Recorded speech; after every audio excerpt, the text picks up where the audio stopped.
একটা জিনিস খুব ভালো লাগছে, সেটা হচ্ছে 29 জন ভোটারের মধ্যে 30 জন পার্টিসিপেট করেছেন, একজন কী কারণে আসতে পারেনি। এটার দ্বারা কি ইন্ডিকেট করে হচ্ছে 15-17 বছর ধরে আমরা যে নির্বাচন করতে পারতাম না, জাতীয়ভাবে ভোট দিতে পারেনি এই প্রজন্মের অনেকেই। 35 বছর পর্যন্ত যাদের বয়স, এখন বাকিদের বাদে নতুন ভোটারদের অনেকেই গত 17 বছর ধরে কোনো ইলেকশন করতে পারেনি, জাতীয়ভাবে নির্বাচনে ভোট দিতে পারেনি। আমরা মাইক্রো লেভেলে আজকে যে স্পিরিটটা রিফ্লেকশন হয়েছে, ন্যাশনাল লেভেলও আমরা এটার প্রতি আমাদের একটা ছিল, ভোট দেওয়ার প্রতি আমাদের যে একটা আগ্রহ, আমাদের যে স্পৃহা ছিল, এই স্পৃহাটাকে দমিয়ে রাখা হয়েছিল। 29 জন ভোটারের মধ্যে 30 জন ভোটারের মধ্যে 29 জন উপস্থিত হওয়া মানে এটা আরেকটা ইন্ডিকেট করে যে আমাদের মধ্যে গণতান্ত্রিক চেতনা আছে, আমাদের মধ্যে মানবিক হয়ে ওঠার একটা চেতনা কাজ করছে।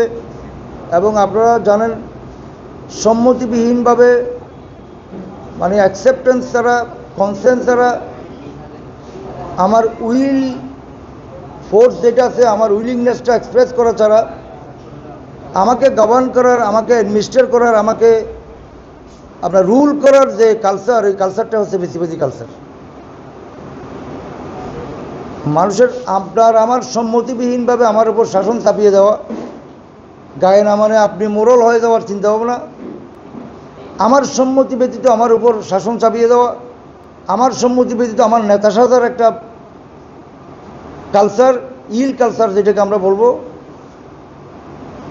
আমার উইলিংনেস এক্সপ্রেস করা ছাড়া, আপনার উপর আমার সম্মতি প্রদান করা ছাড়া, আমাকে মোবিলাইজ করার, আমাকে জোর করে কোনো চাপিয়ে দেওয়ার যে ফেসিবাদী মানসিকতা জাতীয়ভাবে আমাদের উপর চেপে পড়ছিল, এইটার বিরুদ্ধে পুরো জাতিটা লড়াই করছিল 17 বছর ধরে। আপনারা যে গণতান্ত্রিক চেতনার আজকে বই প্রকাশ করেছেন ইলেকশনের মাধ্যমে, আমি এটাকে সাধুবাদ জানাই।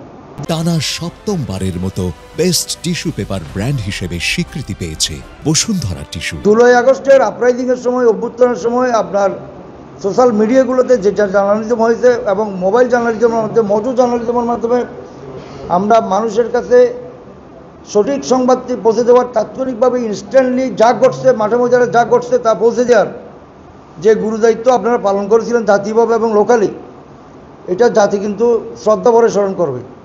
কারণ বাংলাদেশের সমস্ত তথাকথিত মেইন স্ট্রিম মিডিয়াকে আমরা, যাদেরকে মেইন স্ট্রিম মিডিয়া মনে করি, মানুষের মুখপাত্র মনে করি, আমরা যে সমস্ত মিডিয়াগুলোকে মানুষের বিবেক, মানুষের জানার এবং মানুষের বোঝার, মানুষকে ইনফর্ম করার, ইনফরমেশন পাওয়ার, যেগুলোকে মূল সেন্টার আমরা মনে করতাম, সেগুলোর বাইরে গিয়ে যখন তাদেরকে টুটি চেপে ধরা হয়েছিল, অথবা উইলিংলি তারা ফেসিবাদের কাছে সারেন্ডার করে, আত্মসমর্পণ করে, বাংলাদেশের মানুষের শত ছাত্র জনতার রক্তদানকে যারা অস্বীকার করে জাতির সামনে থেকে তাদেরকে ডাকে রাখা হয়েছিল, সেই সময় কিন্তু ফেসিবাদের পুরো মুখোশ উন্মোচন করে দিয়েছেন, আনবেইল করে দিয়েছেন আপনারা মজুদ জার্নালিস্টরা। যাই হোক, যারা নির্বাচিত হয়েছেন তাদের প্রতি সবার আস্থা আছে বলে আমার বিশ্বাস। যে দুইটা পোস্ট এখানে নির্বাচিত হয়েছে, সহসভাপতি পদে যিনি নির্বাচিত হয়েছেন তিনি হচ্ছেন আপনার রাজু আহমেদ, দেশের পত্র। তিনি আপনার সর্বোচ্চ 14 ভোট পেয়ে, হাড্ডাহাড্ডি লড়াই হয়েছে, কিন্তু একজন আরও 2 জন 13 ভোট করে পেয়েছেন, একজন 2 ভোট পেয়েছেন। হাড্ডাহাড্ডি লড়াইয়ের মাধ্যমে রাজু আহমেদ সাহেব, তাকে আমি অভিনন্দন জানাচ্ছি। আরেকজন হচ্ছে সাধারণ সম্পাদক, ওখানেও মোটামুটি হাড্ডাহাড্ডি লড়াই হয়েছে, বিজয়ী লাভ করেছেন সাজ্জাদ হোসেন, বাংলাদেশ টাইমস। ওখানে যিনি আপনার তার নিকটতম প্রতিনিধি শাহজিল আহমদ, বাংলাধারা, উনি পেয়েছেন 13 ভোট। এই 2টা পদে ইলেকশন হয়েছে। বাকি পদে যারা আছেন তারা হচ্ছেন সহসভাপতি পদে আগেই নির্বাচিত হয়েছেন আবির আহমদ কালের কণ্ঠ, আপনারা জানেন এগুলো। সাধারণ সম্পাদক এবং সহসভাপতি আপনারা বললাম। এখন যুগ্ম সাধারণ সম্পাদক হচ্ছে জুলকার নাইন, দৈনিক আজাদি।